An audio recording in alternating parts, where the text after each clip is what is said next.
Assalamualaikum warahmatullahi wabarakatuh. Alhamdulillah alladzi alafa baina qulubina fa asbahna bi ni'matihi ikhwana. Asyhadu an la ilaha illallah wahdahu la syarika lah wa asyhadu anna Muhammadan abduhu wa rasuluh. Allahumma shalli ala sayyidina Muhammad wa ala alihi wa sahbihi ajma'in. Amma ba'du, fa ya ibadallah, ittaqullaha haqqa tuqatih wa la tamutunna illa wa antum muslimun.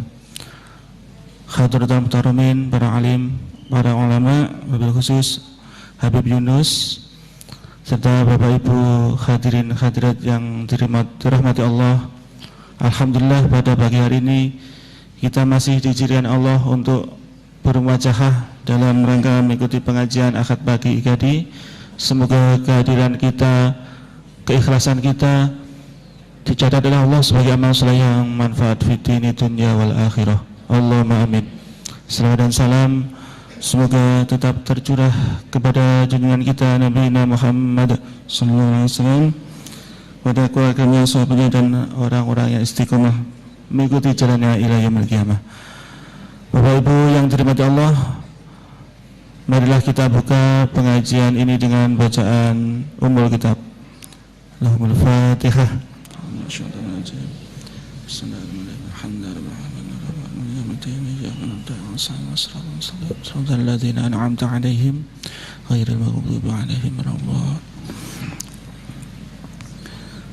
Dilanjutkan dengan pembacaan ayat-ayat suci Al-Quran yang akan disampaikan oleh Ustadz Sobarudin. Kepada beliau waktu dan tempat kami persilahkan.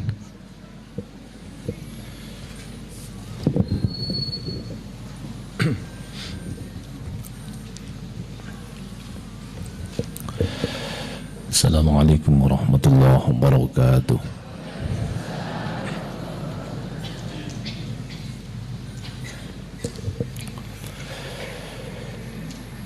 A'udzu billahi minasy syaithanir rajim.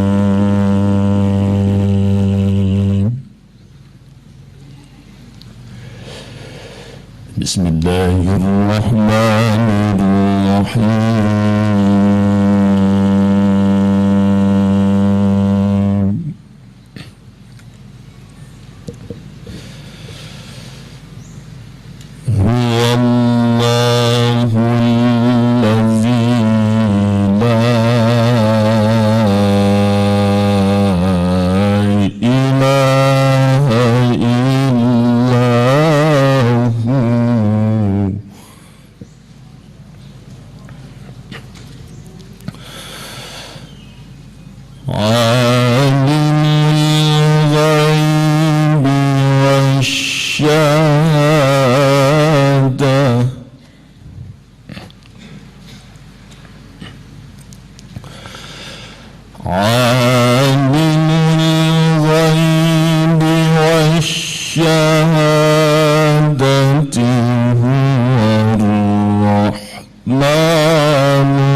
المتكبر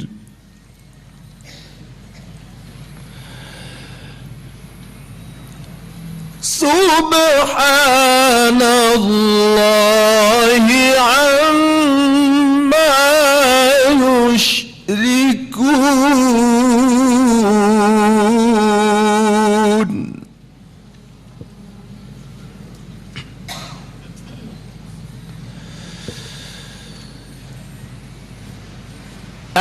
الملك القدوس السلام المؤمن المهيمن العزيز الجبار المتكبر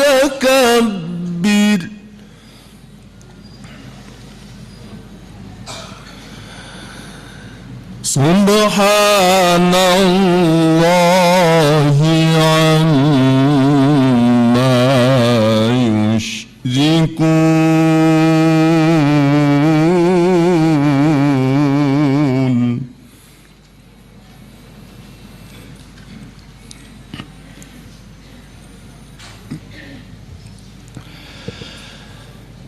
هو الله الخالق البارئ المصور له الأسماء الحسنى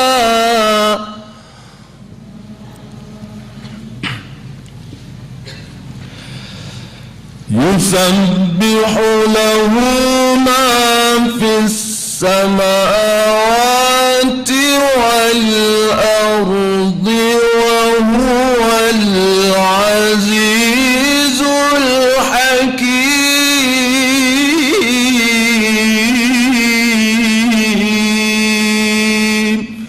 صدق الله العظيم الفاتحة الشيطان الرجيم بسم الله الرحمن الرحيم الحمد لله رب العالمين الرحمن الرحيم مالك يوم الدين إياك نعبد وإياك نستعين اهدنا الصراط المستقيم صراط الذين أنعمت عليهم غير المغضوب عليهم ولا الضالين السلام عليكم ورحمة الله وبركاته. Hadirin hadirat yang dirahmati Allah, demikian tadi pembacaan ayat-ayat suci Al-Quran yang telah disampaikan oleh Ustaz Jabaruddin. Semoga menambah keimanan kita dan menambah keberkahan acara kita pada pagi hari ini. Allahumma amin.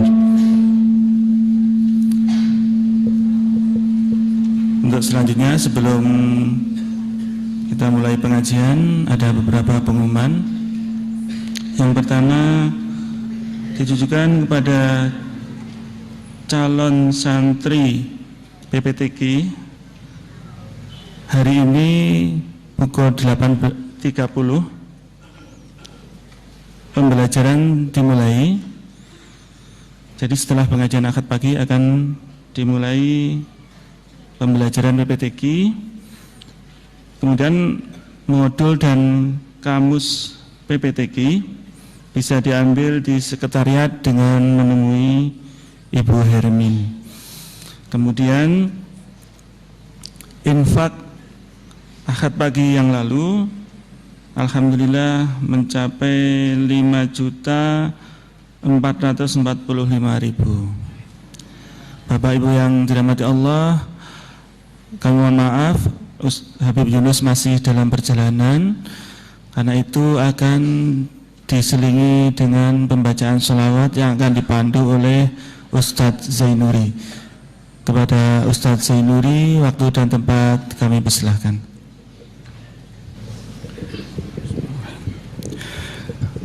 Mari kita bersolat sama-sama sambil menunggu beliau Al-Karam Habib Yunus. A'udzubillahi minasyaitonir rajim. فيا أيها الرجل منه شفاعة صلوا عليه وسلموا تسليما اللهم صل وسلم وبارك عليه وعلى آله الجنة ونعيمها سنت لمن يصلي ويسلم ويبارك عليه اللهم صل وسلم وبارك عليه وعلى آله أعوذ بالله السميع العليم من الشيطان الرجيم لقد جاءكم رسول من أنفسكم عزيز عليه ما عنتم حريص عليكم بالمؤمنين رؤوف رحيم فإن تولوا فقل حسبي الله لا إله إلا هو عليه توكلت وهو رب العرش العظيم إن الله وملائكته يصلون على النبي يا أيها الذين آمنوا صلوا عليه وسلموا تسليما اللهم صل وسلم وبارك عليه وعلى آله يا رسول الله سلام عليك يا رفيع الشان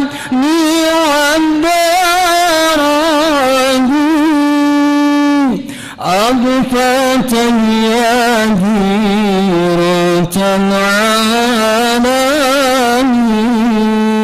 يا أهل الجود والكرم يا أهل الجود والكرم يا رسول الله سلام عليك يا رفيع الشان والدرجين أضفت يا جيرة العالمين يا أهل الجود والكرم يا أهل الجود والكرم اللهم صل وسلم وبارك عليه وعلى آله اللهم صل على سيدنا محمد.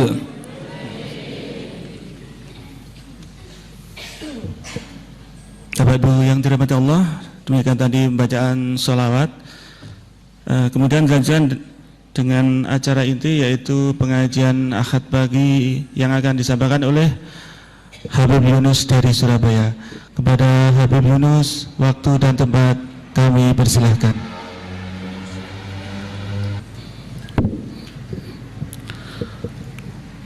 Assalamualaikum warahmatullahi wabarakatuh. Alhamdulillahirabbil alamin. Wassalatu wassalamu ala sayyidil mursalin sayyidina Muhammadin wa ala alihi wa sahbihi ajma'in, amma ba'du. Alhamdulillah, kita panjatkan puji syukur kehadirat Allah Subhanahu wa ta'ala. Allah Subhanahu wa ta'ala menciptakan kita di dalam kehidupan ini yang penuh dengan segala macam nikmatnya dari hadirat ilahi Rabbi. Hidup di dunia yang sekali ini Allah liputi kita dengan kenikmatan yang agung. Kita dijadikan sebagai umatnya Rasulullah SAW. Salawat dan salam senantiasa tercurahkan kepada Nabi besar Muhammad sallallahu alaihi wasallam. Semoga dengan berkat curahan salawat dan salam nanti kita akan dikasihkan oleh Allah Subhanahu wa taala kedudukan di sisi Allah Subhanahu wa taala. Kita senantiasa diberkahi oleh Allah Subhanahu wa taala. Para hadirin hadirat rahimakumullah, hidup di dunia ini sekali. Hidup yang sekali ini gunakan dengan baik.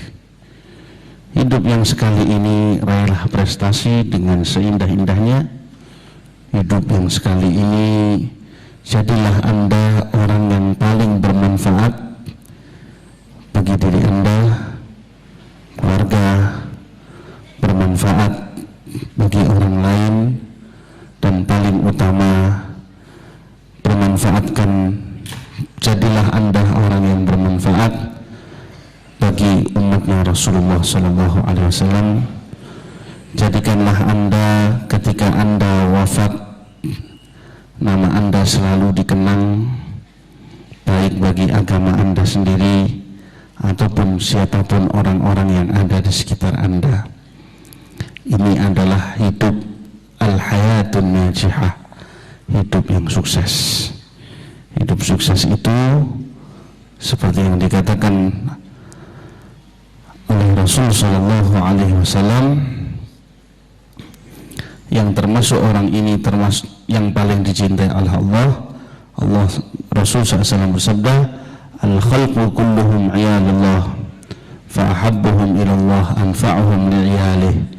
Semua orang makhluk itu adalah di bawah tanggungannya Allah, dan yang paling bermanfaat dan yang paling dicintai di sisi Allah. Fa ahabbuhum ilallah, yang paling dicintai oleh Allah adalah yang paling manfaat bagi orang yang lain, bagi makhluk-makhluknya Allah, baik itu manusia ataupun yang sekitar Anda dari hewan ataupun tumbuhan.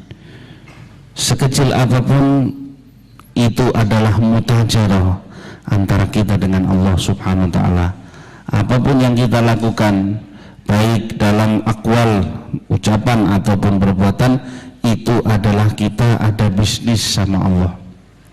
Ya, hidup ini katanya Rasul SAW mutajarah. La liyarbaha alaikum, bukan Allah cari untung dari kamu, walakin ditarbahu alaih, melainkan kamu supaya kamu yang dapat untung dari anugerahnya Allah Subhanahu wa taala. Kita lihat semestanya Allah ini begitu besar. Ya, apakah kita akan persempit semesta ini lantaran kejelekan dan kejahatan kita? Semesta Allah yang begitu besar ini penuh dengan keberkahan, kemakmuran, kenikmatan, kebaikan. Pahala itu bisa Anda lakukan kapanpun, dimanapun. Apa kiranya kurang bagi kita untuk mengais pahalanya Allah Subhanahu wa ta'ala, untuk menggapai ridhanya Allah Subhanahu wa ta'ala? Surga begitu indah, begitu agung, begitu besar, begitu luas. Sungguh terlalu bila seseorang sulit atau dia tidak kebagian tempat di surganya Allah Subhanahu wa ta'ala. Jadi jangan sampai kita nggak kebagian tempat di surganya Allah. Dan kalau nggak kebagian tempat, itu adalah tak lain karena kita orang yang terlalu, kata orang tulung agungnya, kenemenan.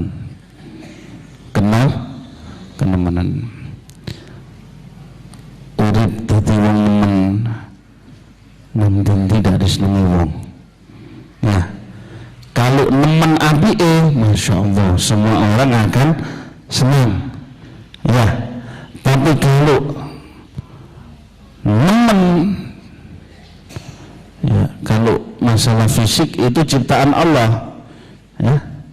Tapi nek nemen, tindak tanduknya itu tidak membanggakan, malah nyesekkan api, ya. Yang bisa membuat puas hatinya orang itu kan banyak. Masa kita akan nyesekkan hatinya orang? Sehingga orang yang melihat kita itu kelelek karena nggak bisa ngomong. Ini betapa jeleknya perbuatannya. Yang demikian ini adalah sesuatu yang tidak terpuji, sesuatu bahkan yang tidak diridhai oleh Allah Subhanahu wa ta'ala. Ibadah yang Allah bangunkan untuk kita adalah mengajak kepada kita agar kita jujur sama Allah, agar kita bersikap untuk selalu bermanfaat kepada orang lain. Yang penting bukan gerakan dan banyaknya daripada ibadah itu, tapi yang penting adalah buah daripada ibadah itu. Apa buah daripada ibadah itu? Adalah kamu bermanfaat, kamu membawa misi daripada Rasulullah SAW, yang mana Nabi besar Muhammad SAW adalah wa ma arsalnaka illa rahmatan lil alamin. Tidaklah kami mengutusmu melainkan rahmat bagi seluruh alam semesta. Jadi yang akan kita bicarakan di sini adalah ayo kita jujur pada perbuatan, jujur ucapan, bahkan jujurkan batin Anda. As-sidq dikenal dengan kalimat as-sidq. Apa sidq itu? Jujur, benar. Allah Subhanahu wa ta'ala berfirman di dalam ayat Al-Quran, ya ayyuhalladzina amanu taqullaha wa kunu ma'as-sadiqin. Hai orang-orang yang beriman, takwalah kamu kepada Allah dan kumpullah, jadilah, tirulah orang-orang as-sadiqin, orang-orang yang sudah sukses di muka bumi ini, mengemban sifat sidik dari Allah Subhanahu wa ta'ala, mengemban salah satu sifatnya Rasul SAW, yaitu as-sidik, jujur, hidupnya jujur bagi dirinya, jujur bagi orang lain, jujur yang paling utama yasduq ma'allah, yaitu jujur kepada Allah Subhanahu wa ta'ala. Ya'lamu kha'inatal a'yun wa ma tukhfis sudur. Allah lah yang mengetahui apa yang disembunyikan mata yang khianat dan apa yang disembunyikan di dalam hati manusia. Jadi kita hidup ini, kalau di sini mungkin kita bisa bohongin orang, tapi di hadapan Allah tidak ada yang bisa dibohongin, semuanya akan nyata. Ya'lamu sirra wa akhfa. Allah itu tahu yang paling rahasia dan yang paling dalam dan yang paling tersembunyi. Allah sangat faham, Allah mengetahui, tidak ada yang tersembunyi di hadapan Allah Subhanahu wa ta'ala. Al-Quran mendidik kita dengan kalimat yang pertama, ya ayyuhalladzina amanu taqullah. Sering orang itu bertanya, apa daripada ketakwaan? Kalimat ya ayyuhalladzina amanu, kalimat ya ayyuha itu sendiri adalah ungkapan pujian dari Allah Subhanahu wa ta'ala. Ya, ungkapan pujian, panggilan, seruan yang dimana kamu dipanggil oleh Allah, diseru oleh Allah Subhanahu wa ta'ala dengan kalimat ya ayyuha, adalah untuk di dalam bahasa Arab untuk orang yang tinggi, untuk orang yang terhormat, sehingga dipanggil dengan kalimat ya ayyuha, wahai orang yang jujur, wahai orang, wahai kamu, alladzina amanu, orang-orang yang telah mengaku iman, orang-orang yang telah memiliki la ilaha illallah Muhammad Rasulullah. Allah katakan nggak cukup imanmu dalam pengakuan, tapi harus kamu ittaqullah, takutlah kepada Allah Subhanahu wa ta'ala. Apa takwa kepada Allah Subhanahu wa ta'ala ini? Jangan absen dari ketaatan dan jangan hadir saat kemaksiatan.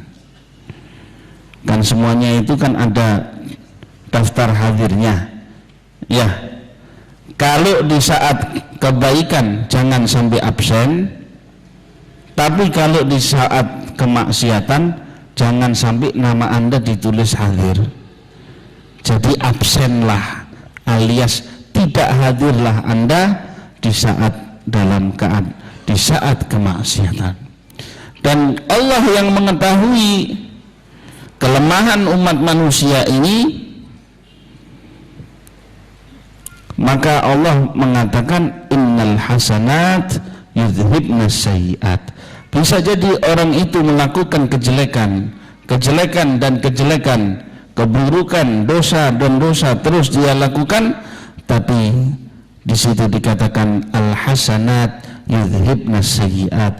Selagi umurmu masih ada, maka tidak ketinggalan.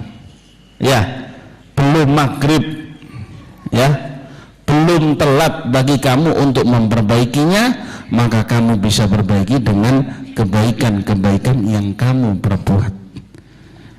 Alam dunia ini nggak ada yang tahu, semuanya misteri, tapi ada rambu-rambunya. Yang iman, bertakwa, jujur, selamat. Yang nggak iman, yang nggak bertakwa, yang nggak jujur, tidak selamat. Itu kan rambu-rambu, iya kan? Rambu-rambu apa enggak? Ya itu rambu-rambu. Tetapi diketahui rambu-rambu itu dijalankan benar atau tidaknya di akhir umur, di saat kematiannya, di saat orang itu hendak mengucapkan la ilaha illallah Muhammad Rasulullah sallallahu alaihi wasallam. Sehingga orang itu tetap dituntut untuk takut kepada Allah. Jangan hanya mengandalkan ketakwaan yang menurut pola pemikirannya. Ya, ada orang mengatakan alhamdulillah kebanyakan amalan ibadah saya adalah taat, maksiat itu pun ada, tapi kalau saya hitung jumlahnya sedikit. Hati-hati, jangan Anda merasa bangga, mawas diri, jangan pandang orang lain di bawah level Anda. Jangan. Pandangan Anda memandang orang lain bahwasanya orang itu di bawah Anda, berada jauh di level Anda kalau bahasa ampelnya ndangak tidik. Ndangak itu apa? Syamikhan bi anfihi. Al-Quran itu mengibaratkan, ya, mengibaratkan, mencontohkan orang dahulu kalau dinasehati nggak mau adalah syamikhan bi anfihi. Apa syamikhan bi anfihi? Ngangkat ndangak gitu. Syamikhan bi anfihi itu apa? Kaget, ndangak, seolah-olah sangat terpelanjat, ka'annama yas'adu, kayak kenaik, dia agak naik, terperanjat, kayak mau ditarik ke atas. Ya, orang ini begitu dia ndangak atas orang lain, tapi sampean paham ya, ndangak itu paham tak? Paham ya? Kalau nggak paham saya buka kamus baru Jawanya nanti. Begitu orang itu ngerasa ndangak didik, ya, daripada orang lain, maka dari situ nilai imannya berkurang. Coba, ya, sampean kalau nganggap diri Anda lebih ndangak teko wong liya, meskipun itu lebih kecil, maka iman itu berkurang sesuai dengan kadar ndangaknya. Iya, orangnya tambah ndangak berarti imannya tambah mudun. Sebab di saat itu batinnya sudah bukan bersandar kepada Allah, sudah bersandar kepada apa yang dia yakini. Ya, dia sudah seolah-olah dirinya sudah menjamin akan benar-benar sukses. Rasulullah SAW mengajarkan agar kita itu selalu takut. Hasil akhir itu tergantung pada finalnya nanti. Iman itu betul atau enggak tergantung daripada finalnya. Bagaimana? Inna ahadakum la ya'malu bi'amali ahlil jannah, ya kan? Hatta ma yakunu bainahu wa bainaha illa dhira'. Fa yasbiqu alaihi alkitab fa ya'malu bi'amali ahlin nar fa yadkhulaha. Wa inna ahadakum la ya'malu bi'amali ahlin nar hatta ma yakunu bainahu wa bainaha illa dhira'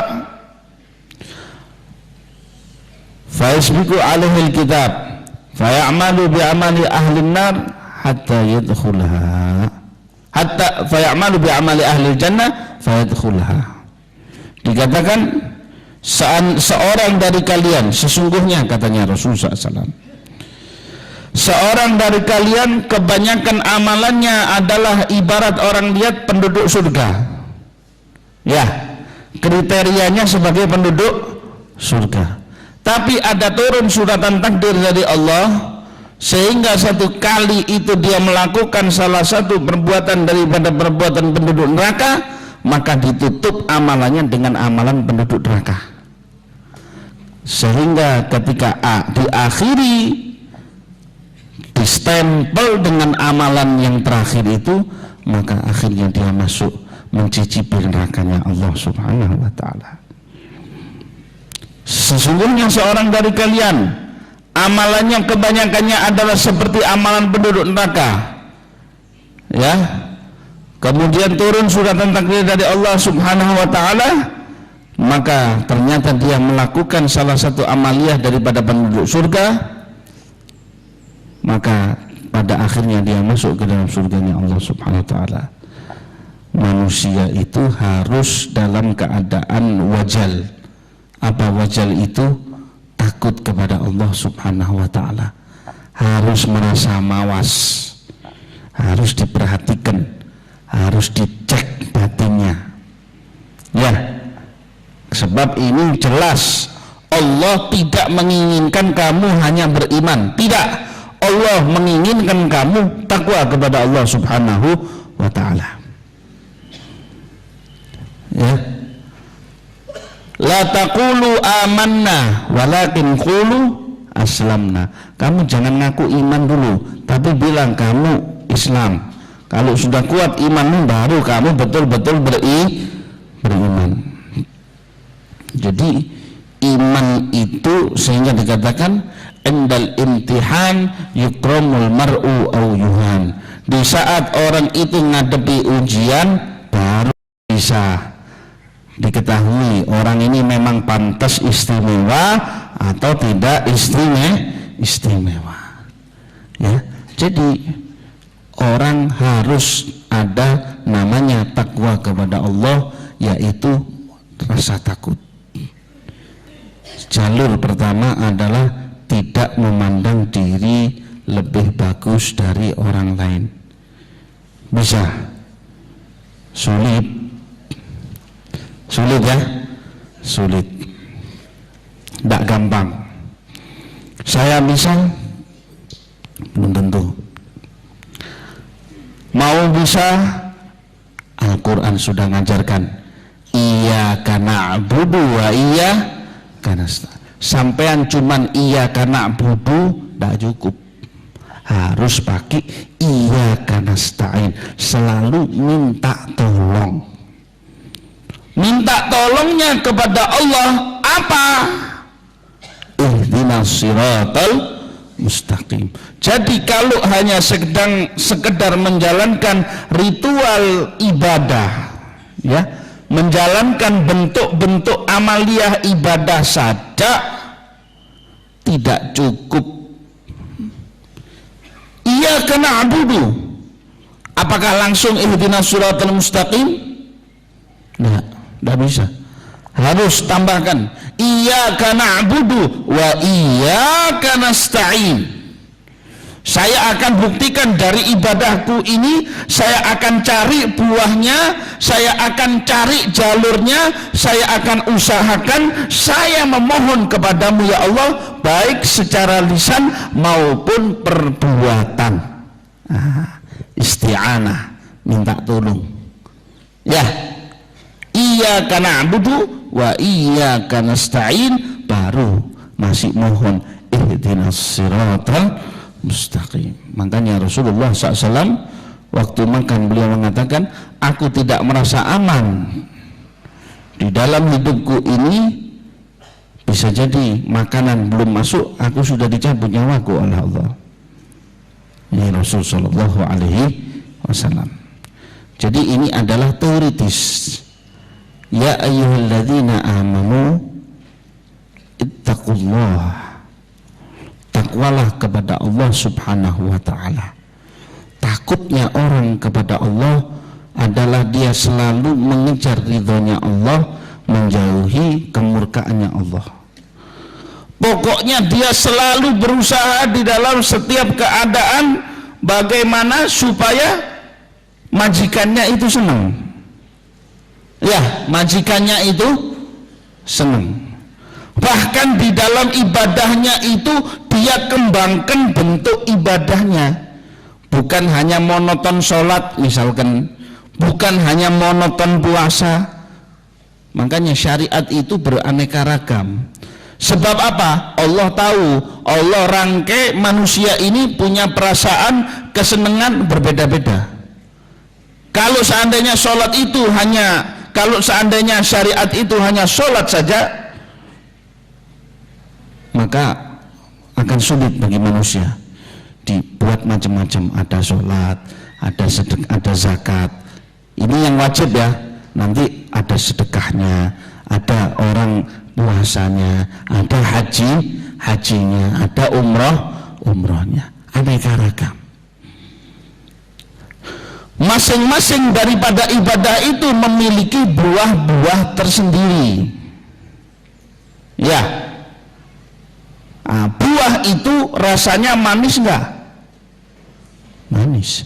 Artinya iman itu ada rasanya. Ya.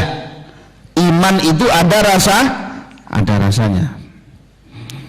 Makanya di situ dikatakan oleh Rasulullah SAW, "Dzaqa ta'mal iman." Benar-benar merasakan manisnya iman. Siapa? Man radhiya billahi rabban wa bil islami dinah wa bi Muhammadin nabiyyan wa rasulah. Iman itu ada rasanya. Ta'am. Saya isi waktu saya sholat sunnah, baca Quran, selesai, tutup, ini itu ibadah terus. Cukup? Bisa merasakan manisnya iman? Belum tentu.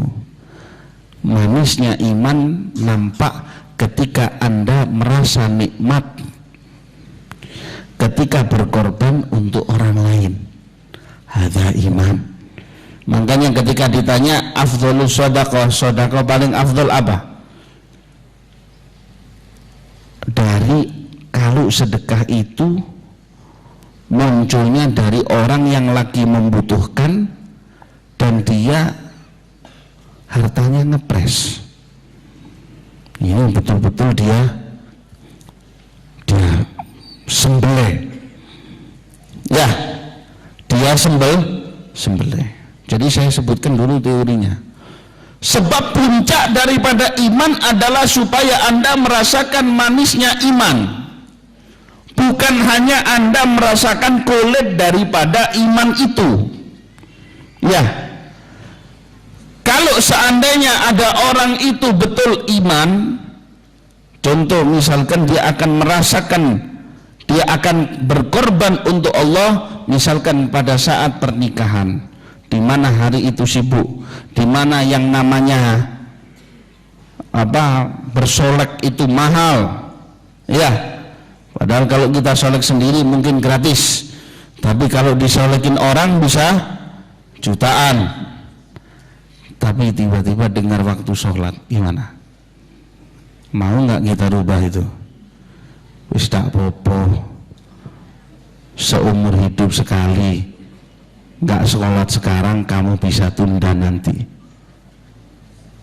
Apa Anda bisa jamin umurnya bisa nyampe seperti nanti? Saya ada satu kejadian. Ada seorang perempuan di malam hari pernikahannya, waktunya sudah disolek, dia ingat waktu sholat. Malamnya nanti itu istilahnya resepsi ya, resepsi. Suaminya bilang, sayang, ini waktu sholat. Kalau saya nggak bersolek tidak apa-apa, tapi kamu, dia bilang saya akan lebih berkorban, saya akan lebih mementingkan sholat adalah untuk perhiasan wajah saya di hadapan Allah daripada di hadapan manusia yang ngabisin duit banyak, yang komentar juga banyak. Ya, ini kurang ininya, ini kurang ininya, kan gitu. Ini solekannya siapa ini?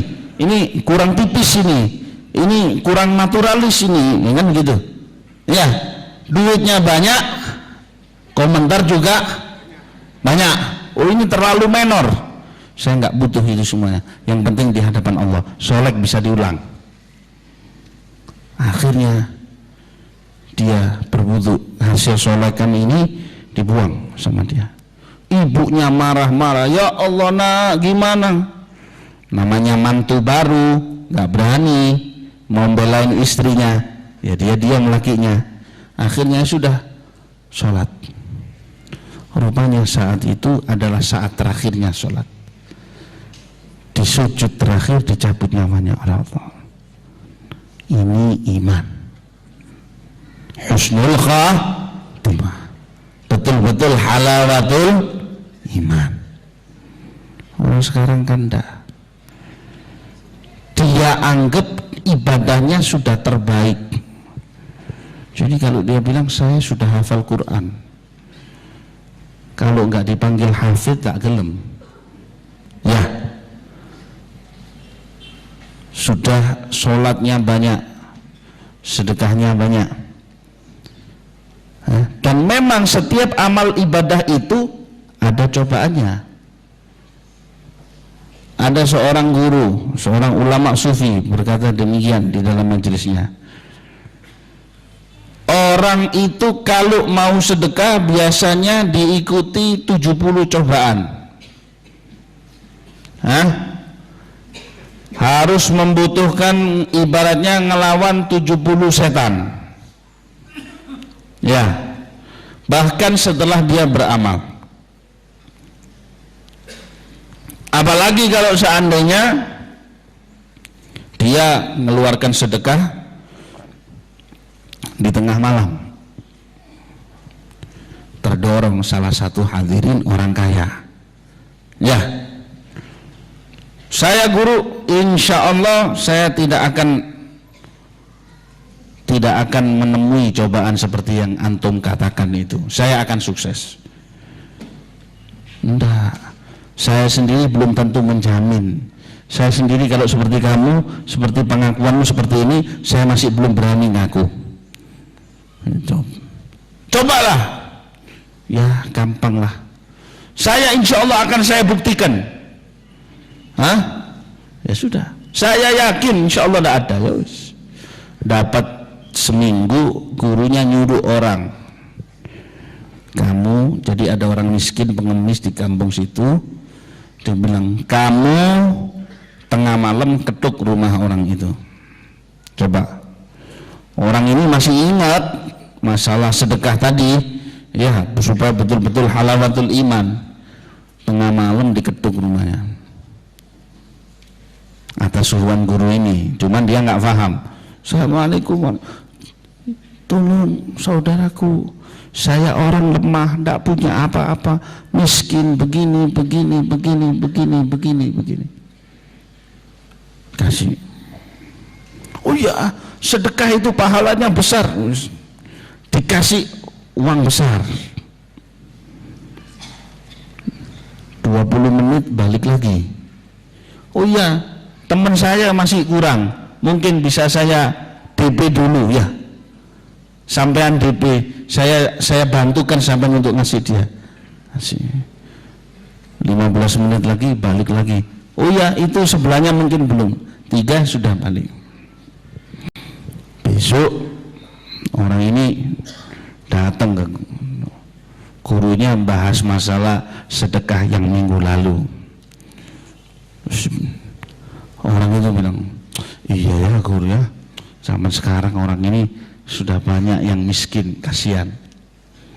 Oh iya, wis ditinggal. Jadi nggak berlarut-larut pembahasan. Besok orang itu datang lagi, iya karena terlalu banyaknya orang miskin itu sehingga jarang orang yang sedekah. Ya, bahkan orang sedekah itu kadang milih-milih. Orang itu harus waktu yang tepat datangnya, harus bagaimana gitu. Ya tapi masih alhamdulillah di kalangan hamba Allah ini ada kalangan yang berhasil ngelawan setannya. Ya, bahkan diketuk dia itu tengah malam, bukan sekali, 3 kali, ya dikasih. Sama guru dia bilang, oh iya, tapi nggak diperhatikan, dibiarin jalan. Besok orang ini begitu gurunya duduk di tempat ngaji, langsung dia datang.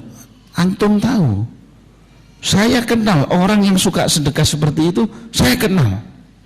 Dan alhamdulillah orang itu ya saya sendiri. Kata gurunya apa? Kamu tahu nggak? Saya juga kenal orang miskin itu. Orang miskin itu suruhan saya. Artinya apa? Kamu saya coba. Jadi kalau sudah beramal jangan terlalu diakon-akoni, jangan terlalu banyak ngaku. Dikatakan oleh ulama terdahulu, madzaqal hana man qala fi nafsihi ana. Orang tidak akan merasakan manisnya mengenal Allah kalau orang ngaku dirinya saya ini loh, saya ini loh, saya ini loh. Tidak bakal. Rasulullah SAW makan itu nggak pernah sendiri, mesti makan sama orang lain. Biar hanya sepiring madu, mesti yang makan 5 orang, 4 orang. Hadza Rasulullah Sallallahu Alaihi Wasallam. Jadi iman itu membutuhkan yang namanya pengorbanan. Teori pertama, supaya iman itu betul manis, 1, kalau Anda sudah bertakwa, jangan merasa lebih bagus daripada orang lain. Yang kedua, jangan akon-akon, jangan ngaku-ngaku.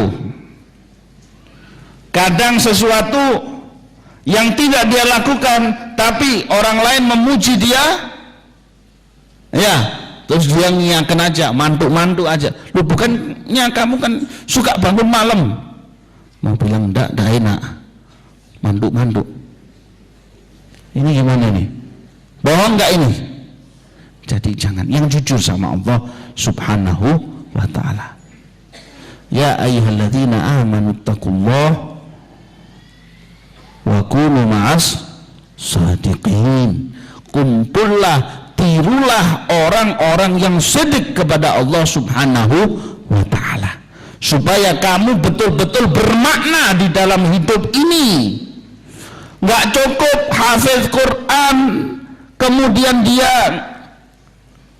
nyalahkan orang lain, kemudian dia menghukum orang lain, atau dia ahli hadis pun tidak cukup. Islam bukan agama protes, bukan agama komplain. Ya, bukan komplain Islam itu. Islam adalah rahmatan lil alamin, membetulkan apa yang salah, melihat situasi dan kondisi. Ya, melihat situasi dan kondisi.